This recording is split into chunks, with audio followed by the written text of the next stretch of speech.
So you might remember last month, Gauteng Premier Panyaza Lesufi outlined an ambitious plan for the province. Crime fighting, a top priority, with promises of more bobbies on the beat, helicopters, drones, panic buttons for citizens, all to help tackle the spiralling crime rate. But it does take money to bring a lot of those plans to fruition. And today, the provincial budget of just over 148 billion rand was tabled by Gauteng Finance MEC Jacob Mamabolo, and the MEC joins us in studio now. Mr. Mamabolo, thank you so much for joining us. There was such a lot of positive response in many ways to what the Premier said, because it sounded so fantastic. If we can get this right, Gauteng will really be the economic hub it's meant to be. But the criticism was, what's going to happen when the rubber hits the road? And I guess in a way, your budget speech today was about how we make that plan a reality. There are so many challenges, but I think let's start with crime, because we know that the crime rate has spiraled in Gauteng, and it was already pretty awful to begin with. Essentially, there's been a doubling of the community safety budget. Just explain that to me. Because overall, the budget increase is only 3%. Does that mean that to double the budget, you've had to take from other departments, or has there been an extra amount coming from Treasury? Firstly, let me greet you and greet all the viewers, and thank you for inviting us. I must say that today it's a very good day for us, in the sense that we have announced that we are putting into the Gauteng space, the economic space of our province, about 493 billion rands over 493 billion rands over the MTF period. That's over 3 years. And of course, in each year we do outline in the budget how much goes to each financial year. But over the 3-year period, huge amount of money, which we believe should have a very good multiplier effect into the economy of the province. With respect to, and can I just on a lighter note say that we are the economic hub of the country. Yeah, we still are. We are. And if you look at our 35% contribution to GDP, no province come anywhere close to us. So we are the economic hub in the true sense of the word. Yeah. So I just wanted to clarify that. Yeah. So with respect to our priorities, indeed, very overwhelming support to the State of the Province address, priorities announced by Honorable Premier Lesufi. Today we were putting the money to the priorities. That's all what we're doing, aligning the public finance or our fiscal space to the priorities of the province. Yeah. And one of the things we have really done is, since the Premier took office towards end of last year, and up to now, the budget of the Department of Community Safety in the province was hovering around 1 billion rands. 1 billion? Yeah, 1 billion. For a year. And now, since November, when we made the medium-term budget policy statement, to now, we have been able to announced that over the 3-year period, the budget of community safety will increase to about 4 billion rands. Exactly what the Premier said, that the budget of the department will see successive increases of about billions over time. All right. And we have lived up to that. So again, to your question about, so how did we do this?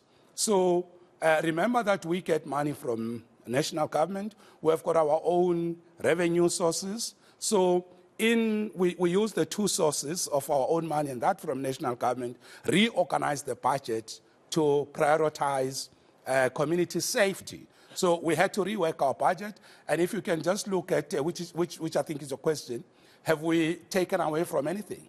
The social cluster, education, health, sports, etc., their budget, their share of the budget is 83%. So that tells you that we're still... So you've managed to beef up the community safety budget, which is going to be good news for those of us living in Gauteng. Panyaza Lesufi spoke about drones and helicopters and special panic buttons. This budget will kick in what from April, which is the new financial year. The new financial year. So talk to me. I want to hear the practical things. So now that you've got the money, what's the first big spend that's going to happen? When are we going to start seeing a difference? Is it just boots on the ground, which we know we need? We heard the president talking about visible policing. Or are there going to be some high-tech gimmicks that we're going to suddenly see appearing in the skies to keep us safe? No gimmicks, but real things are going to happen. Okay. So we're not waiting to see things happening. Right. So since November last year, I got you. We have seen something. There's about 6,000 people that have been recruited. Yes. The premier, and of course, it's just that the MEC. So are you saying we should already be seeing a difference? The people have been trained. Yeah. When is this money gonna really have an impact, is what I'm trying to ask, in terms of crime? What is your estimation? Where is it going to help most, and when? You know, when I was delivering the speech today, I mean the budget speech today, I did make what I thought was a profound point, that in the next few weeks, if not 1 or 2 months, MECs will be presenting their line function budget speeches. And I therefore would like to say to you and to the viewers, can we allow the Honorable MEC Mazibuko to then outline in much more so we're going to get the details, but it's coming. And it's not, like in another We've got year. so much else to ask you, but I'm hearing you. There's a very much beefed up budget. Things have already started kicking into motion. Yeah. We're going to get more details later on the line. What's happening with e-tolls? How much is the debt? Who's paying? Is there any progress on whether the people who dutifully paid for their e-tolls are going to get back payment? How much is the debt, first of all? And we don't have much time. And I see you writing furiously. Well, has it been resolved, this issue? We know it's over, but has it been resolved? Who's paying what to pay off the debt?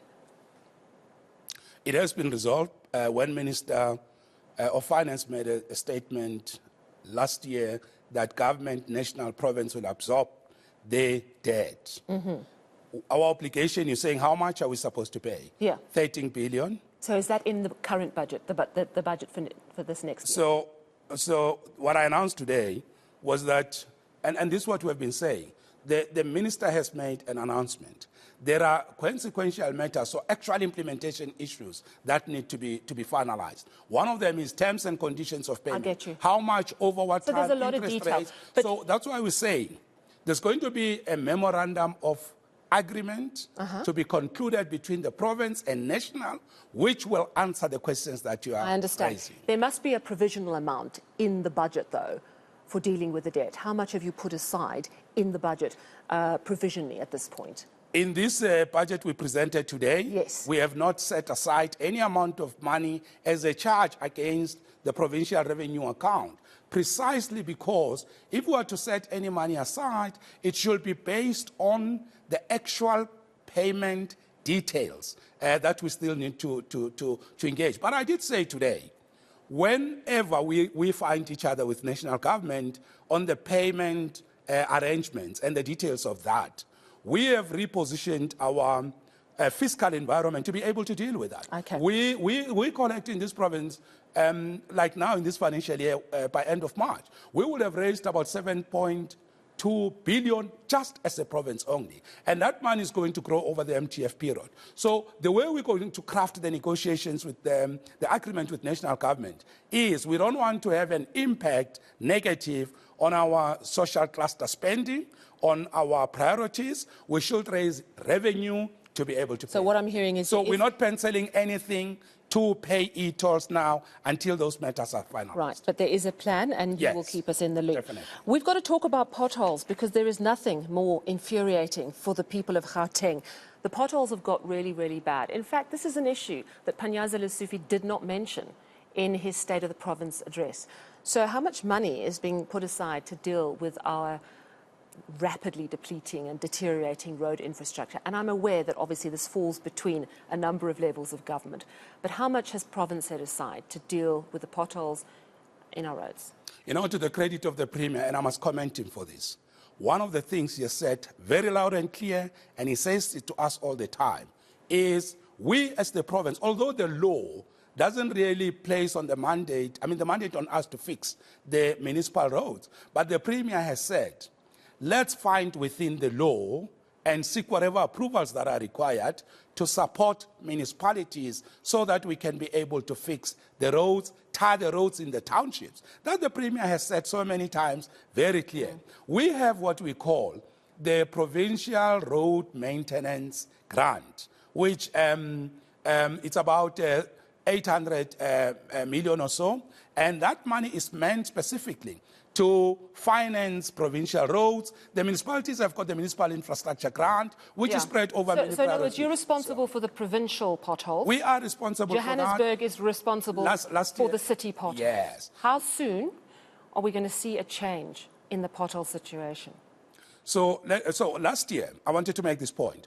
We unveiled state-of-the-art technological solution in the form of an app, in which for the first time we're saying to the people of the province, report potholes. An app is not going to fix my pothole. Yeah. It's very easy to find a pothole in Johannesburg. You can just drive down most roads and you'll find one.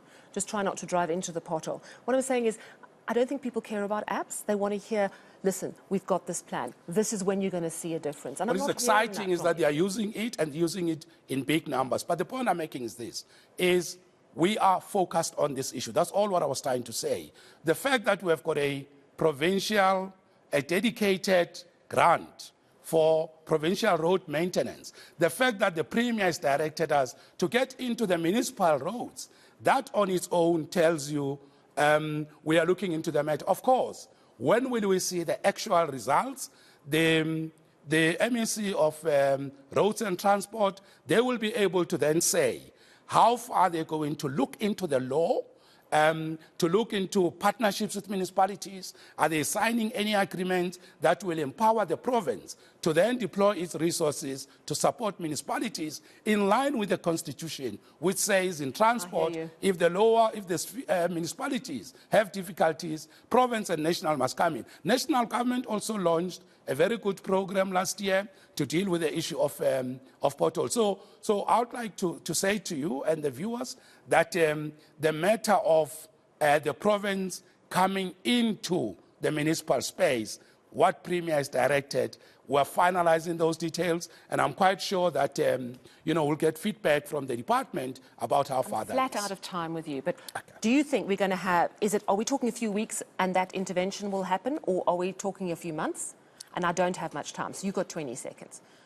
Well, I'll say to you that let's leave it to the budget speech of the line function department by MEC of Roads and Transport. Those details will come out. All right, we'll get that person in too. And thank you very much for chatting to us. Much appreciated. Gauteng Finance MEC Jacob Mamabolo. So as you heard, there is money. There is money to try and deal with the crime situation. Lots of money is going to be spent, and it's going to be filtered down to the different areas to allocate that money correctly. But I want to bring